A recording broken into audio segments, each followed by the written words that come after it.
Welcome back to Lavender Recap. In today's video, we'll be going through an American psychological horror and thriller movie from the year 2016 titled Split, which is a sequel of the movie Unbreakable from the year 2000.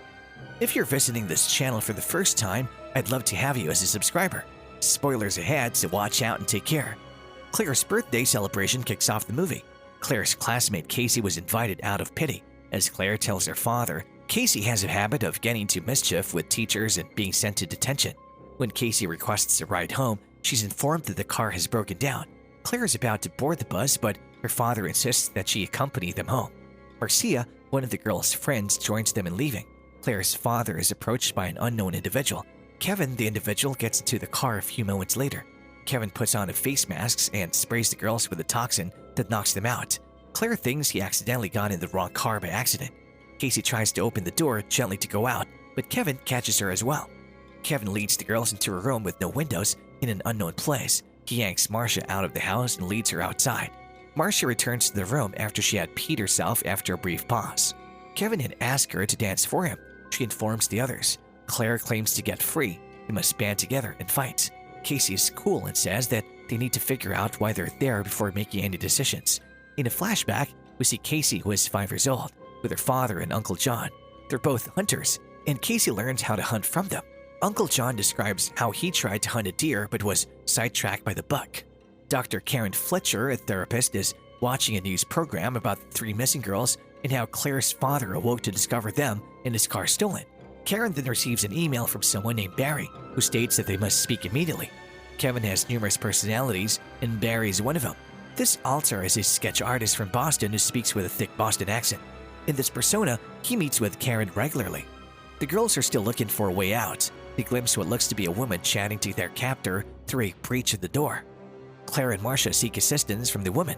As she approaches the door, she sees only Kevin, who's dressed in a skirt and high heels. Patricia, a courteous British woman, is the name of this alter ego. Patricia reassures the girls that their kidnapper is aware of their situation and that he's not permitted to touch them.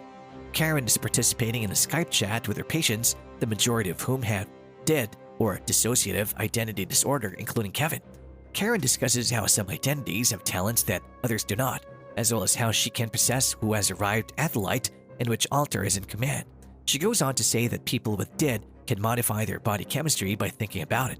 Hedwig, a 9-year-old boy with the mannerisms of a 9-year-old boy, is introduced to the girls. He states that Patricia and Dennis, the characters that captivated the girls' attention, are furious with him and that he's in danger. Casey tells Hedwig that Patricia and Dennis are still upset at him and that he's in danger in an attempt to get out of there. Hedwig departs and the girls begin their search for a way out through the cracks in the walls. Claire discovers a hole in the ceiling and begins removing the plaster. As Claire tries to climb out, Hedwig begins to return, but Casey and Marcia keep the door open.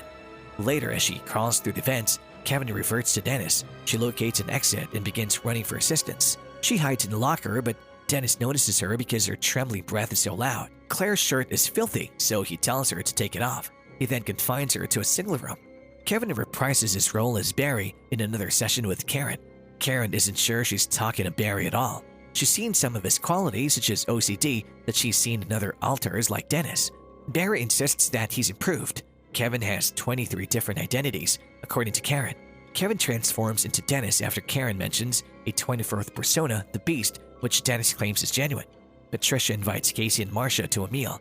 Casey removes her flannel top and Marcia is forced to drop her skirt.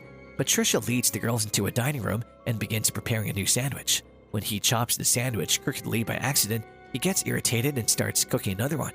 Marcia takes advantage of the situation by grabbing a chair and slamming it into Patricia's back.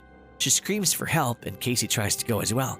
But Patricia holds her and tells her to go to her room. Marcia is eventually apprehended and imprisoned in her own room. Karen and her helper, Jai, examine surveillance footage from the building's exterior. A trash can is knocked over, spilling garbage all over the place. One pair walks around it. Dennis, on the other hand, walks right through it, which Karen suspects are on purpose. Hedwig has a light-hearted conversation with Casey. He asks if he can kiss her, and she agrees. Albeit, it's awkward. He talks about his music collection and how he enjoys dancing to Kanye West. So she requests that she shows her around his room and listen to his music collection, but he departs for Barry's appointment with Dr. Karen. Dr. Karen converses with Dennis instead of Barry during the session, inferring that his beliefs are irrational. just as Barry had stated in earlier sessions. She reveals that if Dennis doesn't reveal his true identity, all of the other identities will take over the light at the same time. Following the session, Hedwig takes Casey to his room where she notices a window adjacent to his music as he drives her there. It's just a picture of a closed window above a picture of an open window. Hedwig becomes aware that Casey is attempting to flee. She feels worried and tries to calm him down.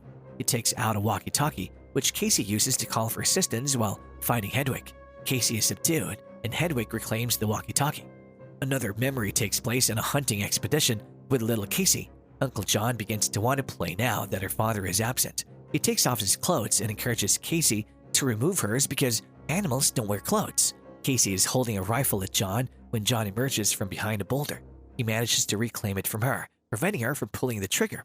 Claire and Marcia attempt to flee by using a wire to unlock the door of Marcia's room from the outside. They don't succeed. Karen arrives at Kevin's house, where she's greeted by Dennis. He invites her inside, and they continue to talk about the Beast, as well as the Horde, the moniker given to the key egos who dominate Kevin, namely Dennis, Barry, Patricia, and Hedwig. Karen becomes actually afraid at this point. She walks outside and discovers Claire imprisoned in her room, but Dennis drags her away before she can assist her. Casey discovers a laptop containing footage from each of Kevin's aliases. She encounters Orwell, who talks about philosophy, and Jade, who is diabetic. Dennis approaches an abandoned train car and begins his transformation into the Beast. He's noticeably taller and more powerful than any other persona. When he arrives home, he discovers Karen scribbling on a sheet of paper. As he crawls up the wall and grabs her, she grabs a little knife. Karen tries to stab him with the knife, but it breaks. Karen's spine snaps, and she dies as a result of the Beast squeezing. Casey exits and searches for the other girls. She discovers Marcia, who has been ripped open in the tummy. When Casey discovers Claire alive, she's carried away as the Beast attacks her. Casey discovers Karen's writing on a piece of paper. It says his name, Kevin Wendell Crump, it says. The Beast locates Casey, but she constantly calls his name, causing him to revert to his previous state. Kevin's mother yells at him as a child, giving his entire name and telling him he's created a mess in a flashback. Kevin has no recollection of what he's done in the present, as Casey informs him that he murdered Karen, Claire, and Marcia. He informs Casey that a gun is hidden in one of the cupboards and that she must kill him. All of the key personalities begin to take power at the same time. As the Beast begins to appear, Casey flees. Casey comes across some shells and puts them in the cannon. The Beast begins to climb up the ceiling and turn off the lights, obstructing Casey's ability to shoot at him. Casey is attacked by the Beast, who tears her clothes and bites her leg, but she manages to flee. She locks herself in the cage and feeds more shells into the rifle. The Beast begins bending the bars to get access, but he soon finds Casey's scars. In another flashback, John tells little Casey that he would be her new guardian following her father's funeral. The Beast then declares Casey to be pure-hearted and abandons her. A man goes downstairs and finds Casey not long after. He carries her to safety outdoors. When she glances outside, she notices a large enclosure with many animals. Medics arrive and take Casey to the hospital. Kevin is alone somewhere, and the Horde has complete control of him. Patricia claims that the Beast will now guard them. The final scene takes place in a diner where patrons are watching a news story on Kevin's actions. The Beast's identity, according to the anchor woman, resembles the creatures in the enclosure where he worked. A patron says the story reminds him of a man in a wheelchair who died 15 years ago, Mr. Glass. Someone next to her says when she can't remember his name. The movie ends as David Dunn, the lead character from Unbreakable, makes a surprise cameo appearance. What are your thoughts on this film? Comment below.